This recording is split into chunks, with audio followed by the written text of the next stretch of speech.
Good morning, students. So today we are going to see about the classification of amino acids. Okay, first last class la நம்ம proteins வந்து பார்த்தோம், structure of amino acids பார்த்தோம், அதில் cation, anion and citrulline பற்றி isoelectric point பற்றி பார்த்தோம். இப்போ வந்து உங்களுக்கு classification of amino acids வந்து கொடுத்துருக்காங்க.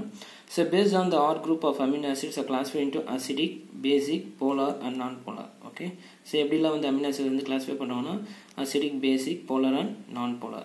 அது டீட்டெயிலாக பார்க்கலாம்.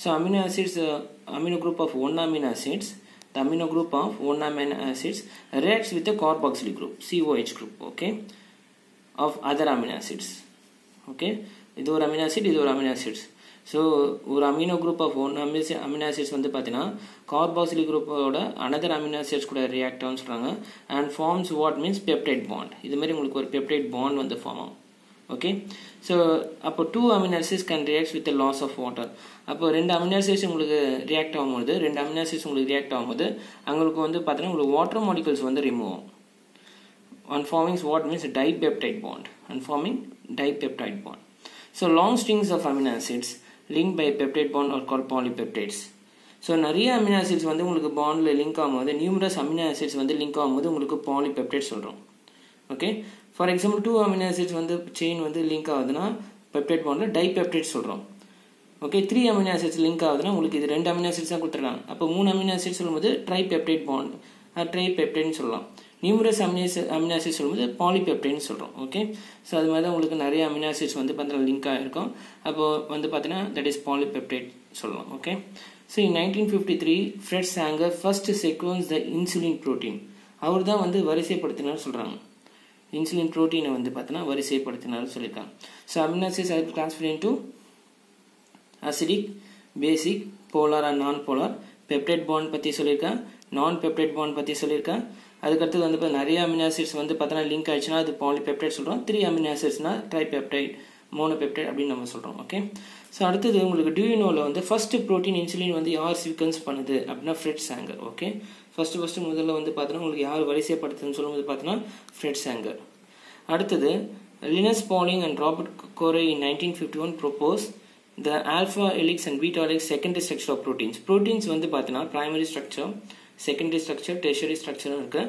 இதுல வந்து பார்த்தனா alpha helix and beta sheet தகடு மாதிரி இருக்கும் ஷீட்னா தகடு secondary structure of proteins இவங்க ரெண்டு பேர் தான் சொல்லிருக்காங்க அது வந்து ப்ரோபோஸ் பண்ணது அவங்க அதனால வந்து பார்த்தா உங்களுக்கு வந்து நோபல் பரிசு கிடைச்சிருக்குன்னு சொல்றாங்க in 1954 ஓகே சோ நான் ஏற்கனவே சொல்லிருக்கேன் நம்ம ஹியூமன் பாடியில வந்து 20 வகையான அமினோ ஆசிட்ஸ் இருக்கு ஆனா 24 அமினோ ஆசிட்ஸ் இதுவரைக்கும் கண்டுபிடிச்சிருக்காங்க நான் சொல்லிருக்கேன் so amino acids is a building blocks of proteins னு சொல்லிருக்கேன் ஏற்கனவே okay is a building blocks of proteins சொல்லிருக்கேன் which exist naturally ஓகே இதுல வந்து உங்களுக்கு நான் ஏற்கனவே சொன்ன acidic basic polar non polar amino acids னு சொல்லிருக்கேன் கிளாசிஃபை பண்ணிருக்காங்க உங்களுக்கு பாருங்க இந்த non polar aliphatic R group radical group அதே மாதிரி பார்த்தனா polar uncharged radical R group அதே மாதிரி பார்த்தனா non polar aromatic R group negatively charged R groups and positively charged உங்களுக்கு different types of amino acids இருக்கு இத பத்தி உங்களுக்கு explanations இப்ப கொடுக்கிறேன் ஓகே classification of amino acidsலாம் உங்களுக்கு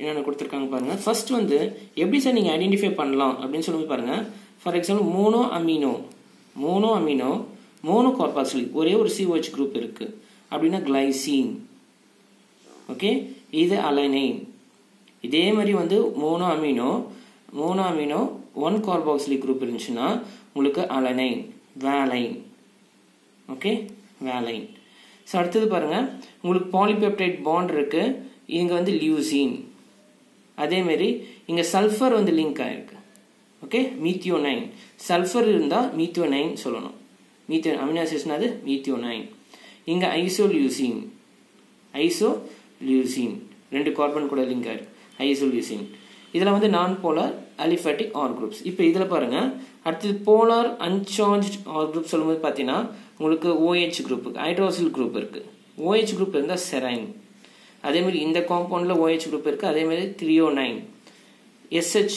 ஓகே இங்க சிஸ்டைன் இங்க பாருங்க புரோலைன் அதே மாதிரி கார்பாக்சிலிக் மோனோ அமினோ டைகார்பாக்சிலிக் ரெண்டு கார்பாக்சிலிக் குரூப் இருக்கு ஈஸியா ஐடென்டிஃபை பண்ணணும் இது மாதிரி தான் ஆஸ்பாரஜின் இங்க ரெண்டு கார்பாக்சிலிக் குரூப் இருக்கு குளூட்டமைன் ஓகே இதெல்லாம் வந்து போலார் அன்சார்ஜ்ட் ஆர் குரூப்ஸ் அடுத்து இங்க பாருங்க அமினோ ஆசிட் சொல்லும்போது உங்களுக்கு ஒரு கார்பாக்சிலிக் குரூப் இருக்குது, ஒரு அமினோ குரூப் தான் இருக்குது. அப்போ லைசின். இங்கே 2 amino group, di amino mono carboxylic, ஒரு கார்பாக்சிலிக் 2 அமீன் குரூப் இருக்கிறதுனால அர்ஜினைன். இங்கே வந்து நைட்ரஜன் இருக்குது. நைட்ரஜன் ரிங் ஸ்ட்ரக்சர் சொல்லும்போது என்ன சொல்லும்போது ஹிஸ்டிடின். இதில் என்ன சொல்லணும், பாசிட்டிவ் சார்ஜ் ஆர்குரூப். இப்படியே வந்து அமினோ ஆசிட்ஸ் நீங்கள் சிம்பிளாக ஐடென்டிஃபை பண்ணலாம். அடுத்தது நெகட்டிவ்லி சார்ஜ் ஆர்குரூப் சொல்லும்போது 2 கார்பாக்சிலிக் குரூப், அது போத் எண்ட் ஆஸ்பரட்டேட். இங்கே 2 கார்பாக்சிலிக், இங்கே குளூட்டமேட். ஸோ அடுத்தது நான் போலார் அரோமேட்டிக் ஆர்குரூப் சொல்லும்போது ஃபினைல் அலனைன், பென்சின் ரிங்கில் வந்துருக்கு உங்களுக்கு. அடுத்தது வந்து டைரோசின், அடுத்தது வந்து ட்ரிப்டோஃபான், NH. ஓகே, இது மாதிரி சிம்பிளாக நீங்கள் ஐடென்டிஃபை பண்ணுங்கள்.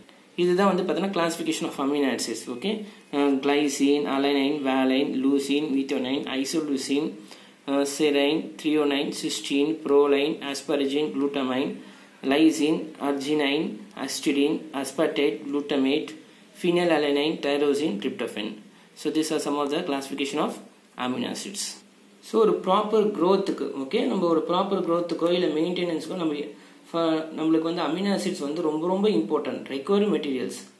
ஒரு ப்ராப்பர் ஒரு வளர்ச்சிக்கோ இல்லை வந்து டெவலப்மெண்ட்டுக்கோ ரொம்ப வந்து பார்த்தீங்கன்னா அமினோ ஆசிட்ஸ் ரொம்ப இம்பார்ட்டன்ட். நம்மளுக்கு அமினோ ஆசிட்ஸ் வந்து பார்த்தீங்கன்னா கரெக்டாக cannot be synthesized in a body. கரெக்டாக வந்து ஸ்ட்ரெயிட்டாக வந்து சிந்தசிஸ் ஆகாது. சரி, எப்படி சார் நம்ம அமினோ ஆசிட்ஸ் வந்து ஸ்ட்ரெயிட்டாக சிந்தசிஸ் ஆகும்? நம்மளுக்கு வந்து எப்படி சார்னு சொல்லும்போது நம்ம சாப்பிடக்கூடிய உணவுப் பொருட்கள், பை டயட் நம்ம சாப்பிடக்கூடிய உணவுப் பொருட்கள் மூலம் தான் நம்மளுக்கு நிறைய எசென்ஷியல் அமினோ ஆசிட்ஸ் வந்து நம்மளுக்கு கிடைக்குது. Okay, for proper growth and development. ஆனால் வந்து 10 amino acids, essential amino acids ரொம்ப ரொம்ப முக்கியம் நம்ம உடம்புக்கு. ஃபார் ஹியூமன் பீயிங்ஸ் வந்து பார்த்தோன்னா 10 அமினோ ஆசிட்ஸ் ரொம்ப important for the growth and development. Okay, so நான் ஏற்கனவே சொல்லியிருக்கேன் பாரு, for the maintenance of proper growth and development of an individual, amino acids வந்து ஸ்ட்ரெயிட்டாக நம்மளுக்கு பார்த்தீங்கன்னா கிடைக்காது. எதன் மூலம் கிடைக்கும்னா நம்ம சாப்பிடக்கூடிய உணவுப் பொருட்கள் மூலம் தான் கிடைக்கும். ஆனால் 10 அமினோ ஆசிட்ஸ் வந்து ரொம்ப ரொம்ப important record for proper growth and maintenance of a individual நம்மளுக்கு. ஓகே, ஸோ உங்களுக்கு ஃபார் எக்ஸாம்பிள் சொல்லும்போது என்னென்ன அமினோ ஆசிட்ஸ் சொல்கிறேன் பாருங்க. Arginine, valine, histidine, leucine, lysine, methionine, phenylalanine, threonine, tryptophan. இந்த 8 அமினோ ஆசிட்ஸ் ரொம்ப இம்பார்ட்டன்ட். ஓகே, வேறு இன்னும் 2 அமினோ ஆசிட்ஸ் சொல்லும்போது அர்ஜினைன், ஹிஸ்டிடின். இதெல்லாம் வந்து பார்த்தீங்கன்னா அடல்ட்ஸ்லேயே நம்மளுக்கு சிந்தசிஸ் ஆகிடும். Not by growing childrens, synthesis by adults, not by growing childrens. Okay, so இது மாதிரி 10 வகையான அமினோ ஆசிட்ஸ் ரொம்ப ரொம்ப இம்பார்ட்டன்ட் நம்மளுக்கு for the proper growth and maintenance of a individuals. Okay, so amino acids plays important role for building blocks of proteins. So உங்களுக்கு வந்து classification of amino acids பற்றி இந்த கிளாஸில் சொல்லியிருக்கேன். Thank you students.